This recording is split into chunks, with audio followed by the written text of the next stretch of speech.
Hi, my name is Ahmed. I come from the glorious country of Iraq, and I'm a born Muslim.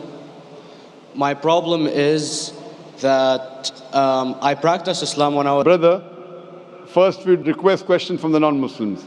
Once all the questions from non-Muslims are over, inshallah we'll give you a chance. Yeah, but I'm telling you my problem only. But you said you're Ahmed and you're a born Muslim. I am born Muslim. But now are you a Muslim or not? I'm agnostic. Oh, so now you have left the religion of Islam. Yeah, I'm confused. Okay, fine. If you have left the religion of Islam, you can ask the question, brother.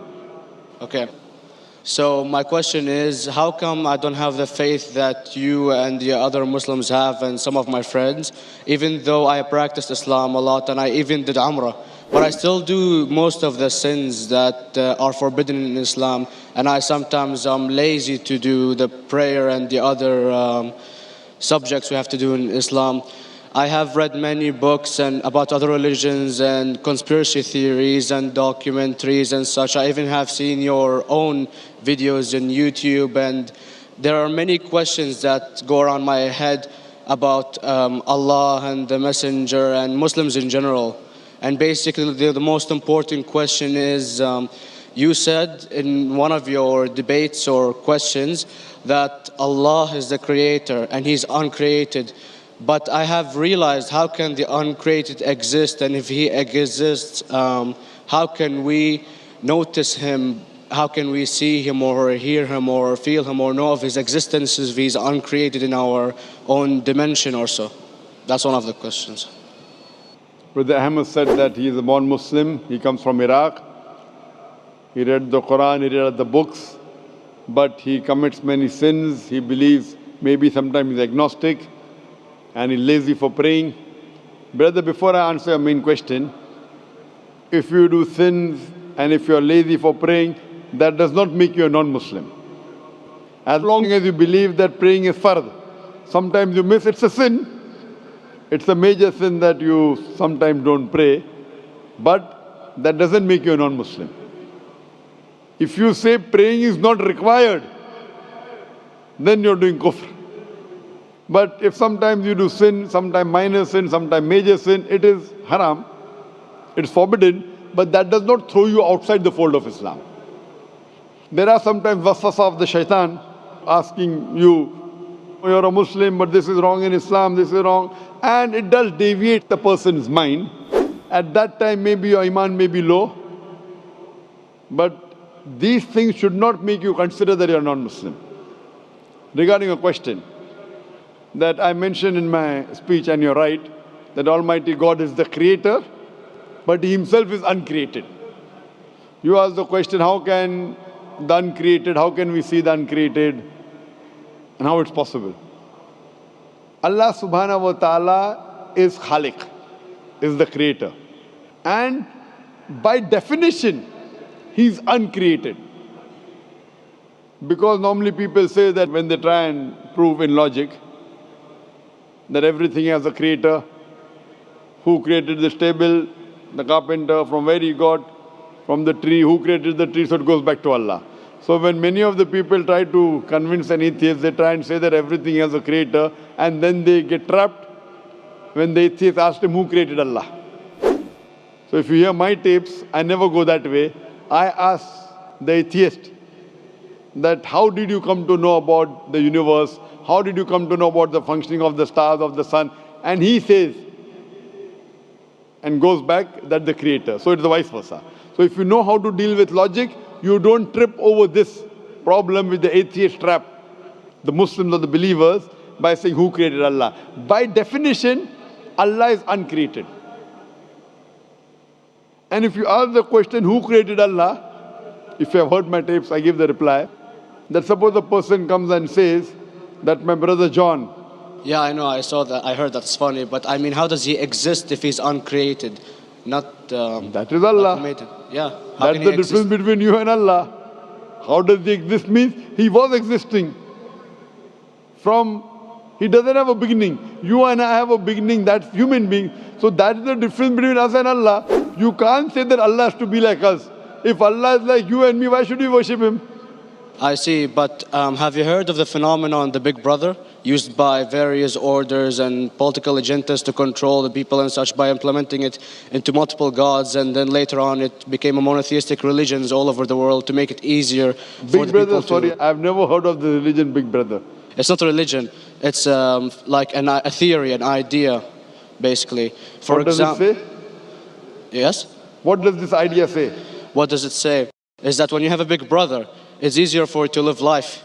When you have someone watching you the whole time, understanding you the whole time, protecting you the whole time, being with you the whole time, and you can talk to him, although he never talks to you back, maybe in your dreams, due to your mind and such, it's easier for you to live.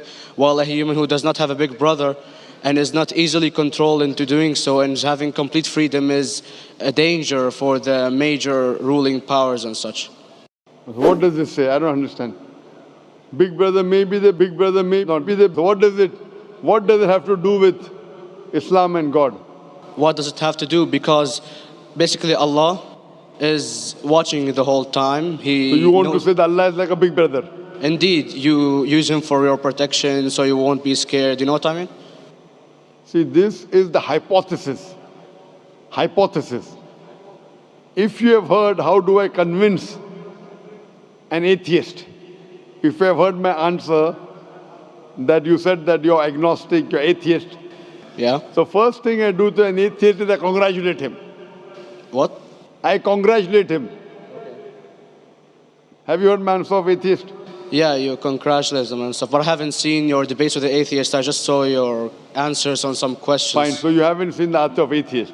No, but I've seen your debate with David William Campbell. And that's William Campbell is not an atheist. Yeah. Now, when an atheist tells me he does not believe in God like your theory of Big Brother, Yeah. and if you believe in that theory, I will ask you, first thing I do to the atheist, I congratulate him. You know why? Yeah, because they think and they don't follow what their parent does and such stuff like that. No. I congratulate him because he is not doing blind belief. The other people are doing blind belief. He is a Christian because father is a Christian. He is a Hindu because father is a Hindu. Most of the Muslims are Muslim because father is a Muslim. He is thinking. He says there is no God. He has said the first part of the Islamic Shahada, La ilaha. The reason I congratulate him is because he has said the first part of the Islamic Shahada, Islamic Creed, La ilaha. The only thing I have to do is illallah, which I shall do inshallah. So if you have heard my answer, an atheist becomes an atheist because he believes in science, he believes in logic. Or I ask him that if an equipment is bought in front of him, which no one in the world has ever seen, and if the question is asked, that who will be the first person who will be able to tell you the mechanism of this new equipment? What is the answer? Of course, he's going to tell you the producer or the maker of this equipment. Creator, producer, maker. So when we ask him questions that how did this universe come into existence, he will talk about the Big Bang. This what we're going to talk is already mentioned in the Quran 1400 years ago in Surah Anbiya chapter number 21 verse number 30. Avalam yaral lazina kafaru anna samawati wal arda kanat ratkum fataknahuma. Do not the unbelievers see that the heavens and the earth were joined together and we clove them asunder. This what you came to know 50 years back is mentioned in the Quran 1400 years ago. Who could have mentioned that? Well, in various civilizations in like 2000 or 5000 BC before Islam came or Christianity itself, there was various civilizations that are good in astronomy and they know more about our solar system than we do now, sadly. Brother, your knowledge of science is little, not in-depth. I do agree. There are certain things which were known as hypotheses. For example, we came to know, we were proved that the earth was spherical in 1577. I know that in 6th century BC, there were Pythagoreans who believed that the earth was spherical. But the same Pythagoreans who believed the earth was spherical also believed that the earth was the center of the universe, which is wrong. You show me one civilization which believes 100% what the Quran has mentioned. I challenge you.